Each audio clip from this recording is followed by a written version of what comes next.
last January, when we decided we were gonna do this, we had a meeting and everybody agreed we wanted to build a sandbag bunker. And I said, that's a great idea, let's do it, but we're not gonna use sand. We were all too old to be dragging around 50, 60, or 70-pound sandbags. These are filled with bark, mulch, so, and they weigh about 10 pounds. So, at any rate, it looks good, it looks authentic, it's just not sand. Now, these were around all the bases, at any place where they were personnel were in danger. We had them all around our back perimeter.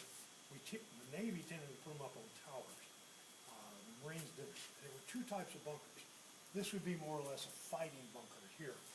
There were also personnel bunkers outside of each barracks or each hooch. Hooch is what the Marines and Army called it where they slept. Navy was more civilized, we call ours barracks. But at any rate, there would be a giant bunker that would hold 15, 20, 30 people. So when the rockets started falling, we were supposed to run to the bunkers. And there was a little bit of warning sometimes. They would set off the siren. And sometimes you would have 30 seconds notice, and sometimes you would have 2 seconds notice. It just depended on how quickly they called. They saw the rockets coming. But those were enclosed bunkers. Once the rockets stopped falling, people had assigned bunkers where they would go to make sure there was no ground attack. And they would run out to these bunkers. We used them as guard posts. And when I stood my watches, I would stand and watch in the bunker right like this. We did have a place to sit down because we were there for 6 hours at a time. Did they all have names like the trucks and the No, ships we had and numbers. We had like 18 of these around our base. So, but they were everywhere. If you'll come around this corner right here, you'll see some pictures on this wall. Okay, this is the back perimeter of the base I was on. As you can see, it's just that same bunker but mounted up on stilts like this. The one, if you come down to this is one that RD was in over by the air base in Da Nang. And this is a personnel bunker at the bottom. And then after the rockets stop firing, they'll go up into here or go out to more bunkers out by the perimeter fence. But they were everywhere, and they're always made of sandbags.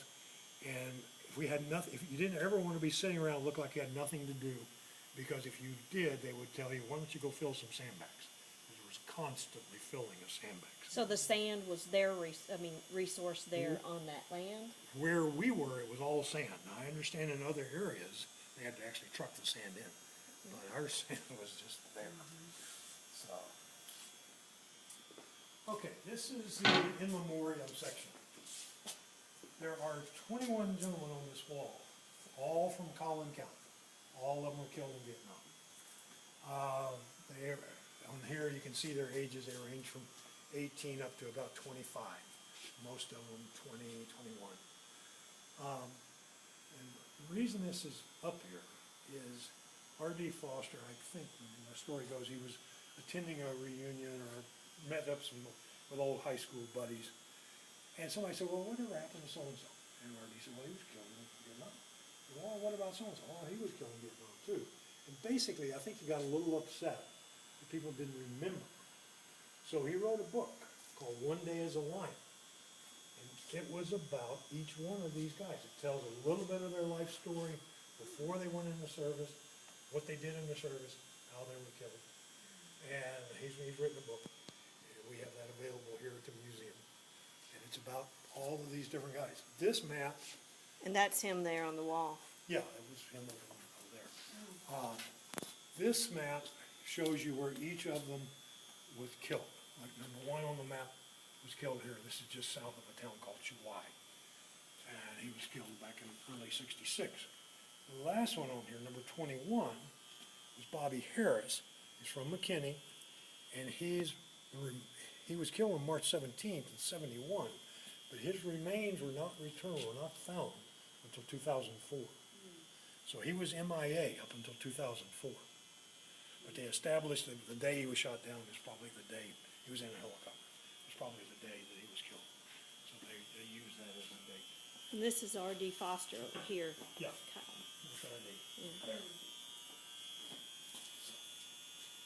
One that, Okay. Now, Vietnam, come back and look at the map. Vietnam was divided into 4 sections, well, 5 if you count This is a demilitarized zone. This is a dividing line between North Vietnam and South Vietnam, the Republic of South Vietnam. And in military terms, they decided to split this into 4 sections. And so they used Roman numerals. Well, I was up here in Da Nang, and this is Roman numeral 1. But in military jargon, this is I Corps. So I instead of a 1. This is 2 Corps, 3 Corps, 4 Corps. I would bet that with 90% accuracy, your dad was in 2 Corps. Pleiku sounds familiar. Yeah, that would be one of the places he would have Yeah. been. He could have been in a division called the AmeriCal, which is an Army division that was predominant in Central 2 Corps. Okay. That was where the Army came in, is that why you're thinking No, that? they didn't come in. That's just they were the dominant force in 2 Corps. Okay. And Saigon was a miscellaneous. There was Navy there was Air Force, there was Army. The I Corps was mostly Marines. And if you look at these guys that were killed, and if they were killed in I Corps, 90% of them are Marines up here. 4 Corps would have been all Army too. If he's driving trucks, I don't think he was driving trucks through the delta down here. It's very, Probably not. very wet. So I'm guessing he was up here. And Cameron Bay was here, which was a big Navy base and big Air Force base. It was also a big point of entry into the country. Okay. So it could very well have come into Cameron or into Saigon. And what or about, Da Nang. what about this now? What's going on there now? What's there now, it's all communist controlled. The ones that helped us or worked for us were badly treated right after the North Vietnam invaded. And Saigon is now known as Ho Chi Minh City officially. And if you talk to somebody from the northern half of Vietnam, they will always call it Ho Chi Minh City. If you talk to somebody from Saigon, they still call it Saigon. They're still very much on our side. We, contrary to popular beliefs, we won the war. If you go into Saigon and Da Nang today, it's all the businesses are there, all the restaurants are there, hotels are being built. I mean, China Beach, which is in Da Nang, is well known, is just full of resorts today, and for tourists. Yes, for tourists. What about the folks that we just talked about up there on the wall, in the This one? mountains? Oh, the Montagnards, they're still there. They're still. Where are they located? They're in the Central Highlands, right around here. Still Still. trying to just stay away from. Stay away from the Vietnamese. Vietnamese. Yes. Yep. So.